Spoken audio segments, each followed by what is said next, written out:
बिस्मिल्लाहिर्रहमानिर्रहीम, अस्सलाम वालेकुम।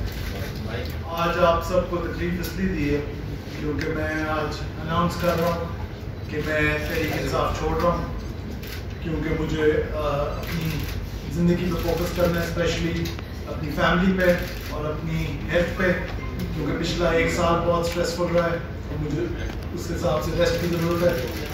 प्लस इसके साथ साथ मैं जो ये 9 मई को हुए हैं अटैक्स, चाहे बिल्डिंग्स पे हुए हैं, गाड़ियों पे जो भी हुए हैं, पाकिस्तानियों की प्रॉपर्टी पे हुए हैं, इस चीज़ को कंडेम करता हूँ, क्योंकि ये ना हमारा दीन इसकी हमें तरबियत देता है, ना हमें घरों में ये तरबियत मिलती है, और हर पाकिस्तानी इसको सिर्फ कंडेम ही कर सकता है। Thank you very much.